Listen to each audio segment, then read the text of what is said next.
Guys మన Crick news Telugu family ఎలా ఉన్నారు? చాలా రోజుల తర్వాత మళ్ళీ వీడియో చేస్తున్నాను. కొన్ని పర్సనల్ రీజన్స్ వల్ల ఇన్ని రోజులు వీడియో చేయలేకపోయాను. ఇక్కడి నుంచి డైలీ మన ఛానల్లో అప్డేట్స్ అయితే వస్తూనే ఉంటాయి. కాబట్టి సబ్స్క్రైబ్ చేసుకుని బెల్ సింబల్ని ఆల్లో పెట్టుకుని ఉండండి.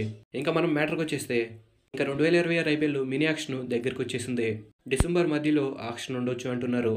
ఇంకా దానికన్నా ముందు నవంబర్ 15 తారీఖు అంటే ఎల్లుండి సాయంత్రం 5 గంటలకి అన్ని టీంలు తమ తమ ప్లేయర్స్ని రిటైన్ చేసుకుంటారు.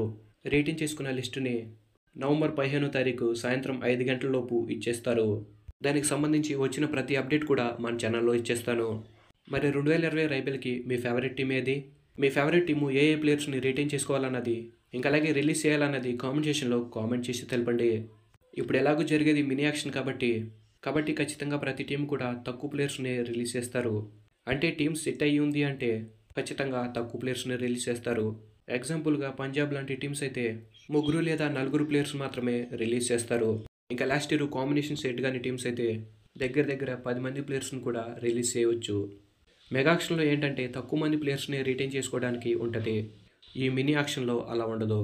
ఎంతమంది ప్లేయర్స్నైనా రిలీజ్ చేసుకోవచ్చు, ఎంతమంది ప్లేయర్స్నైనా రిటైన్ చేసుకోవచ్చు. ఇంకా ప్రజెంట్ నడుస్తున్న టాపిక్ ఏంటంటే ట్రేడ్ విండో. చాలా టీంలు వేర్వేరు ప్లేయర్స్ని తమ టీంలోకి తీసుకోవడానికి ట్రై చేస్తున్నారు. ట్రేడ్ విండో అంటే ఆల్మోస్ట్ మీ అందరికీ తెలిసిందే. ఒక టీంకి ఇష్టమైన ప్లేయర్ని ఆ టీంతో మాట్లాడి 2 టీంలకి ఇష్టమైతే ఒక ప్లేయర్ని ఇచ్చి ఇంకో ప్లేయర్ని తీసుకుంటారు. లేదంటే ఆ ప్లేయర్ ప్రైజ్ ఎంత ఉంటుందో ఆ ప్రైజ్ ఇచ్చి ప్లేయర్ని తమ టీంలోకి తీసుకోవడం. ప్రజెంట్ ఈ ట్రేడ్ రూమర్స్ అయితే చాలా జరుగుతున్నాయి. కానీ ఒక్కటి కూడా ఇప్పటికీ కన్ఫామ్ కాలేదు. మరి ఇప్పటిదాకా ఏమేమి రూమర్స్ జరిగాయి, వీటిల్లో ఏది నిజం కావడానికి అవకాశం ఉందనేది ఒకసారి చూద్దాం. ప్రజెంట్ జరుగుతున్నది ఇది. అర్జున్ టెండూల్కర్ ఇంకా శార్దుల్ ఠాకూర్ ముంబైలోకి వచ్చి అర్జున్ టెండూల్కర్ ఎల్ఐజీకి వెళ్తాడంట. ఇదైతే ఇంకా కన్ఫర్మ్ కాలేదు. ఈ 2 టీంలు డిస్కషన్ చేసుకుంటున్నాయి అంటున్నారు. ఇంకా సెకండ్ వాషింగ్టన్ సుందర్ని చెన్నై సూపర్ కింగ్స్ ట్రేడ్ చేసుకోవడానికి ట్రై చేశారంట. దానికి హెడ్ కోచ్ ఆశీష్ నెహ్రా ఒప్పుకోలేదంట.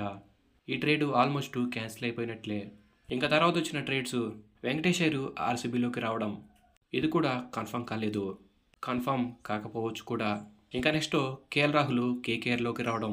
ఈ ట్రేడ్కి అయితే కేఎల్ రాహుల్కి అయితే ఇష్టమే అంట, కానీ ఢిల్లీ ఓనర్స్కి మాత్రం ఇష్టం లేదంట. కాబట్టి ఇది కూడా క్యాన్సిల్ అయినట్లే. ఇంకా నెక్స్ట్ సంజు శాంసన్ చెన్నైలోకి రావడం. ఒక 1 వీక్ నుంచి ఈ న్యూస్ మాత్రం హల్చల్ అయిపోతుంది. ఎందుకంటే ఈ ఇద్దరు ప్లేయర్స్ కూడా ఐపీఎల్లో most successful players. Sanju Samson ఆర్ఆర్కి లీడింగ్ రన్ స్కోరర్, ఇంకా జడేజా సిఎస్కేకి leading wicket taker.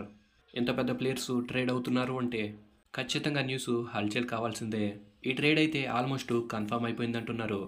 చెన్నైలోకి Sanju Samson వెళ్తే ఆర్ఆర్లోకి రవీందర్ జడేజా ఇంకా శామ్ కర్న్ వస్తున్నారంట. ఈ న్యూస్ ఈ రోజు లేదా రేపట్లో కన్ఫర్మ్ అయిపోతుంది. ఇలా ట్రేడ్ జరిగితే ఏ టీంకి నష్టం, ఏ టీంకి లాభం అన్నది మీరు కామెంట్ సెక్షన్లో కామెంట్ చేసి తెలపండి.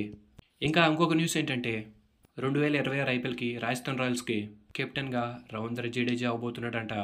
ఇంకా నెక్స్ట్ ఇంకో ట్రేడ్ విషయంకి వచ్చేస్తే ఆర్ఆర్ టీము స్పిన్నర్ కోసం, కేకేఆర్ టీంలో ఉన్న మయాంక్ మార్కండే కోసం, ఇంకా ఎస్ఆర్హెచ్లో ఉన్న రాహుల్ చహర్ కోసం ట్రేడ్ చేసుకుందామని ట్రై చేస్తున్నారంట. మరి అది కుదురుతుందో లేదో చూద్దాం. గైస్ ఇప్పుడు దాకా జరిగిన ట్రేడ్లు అయితే ఇవి.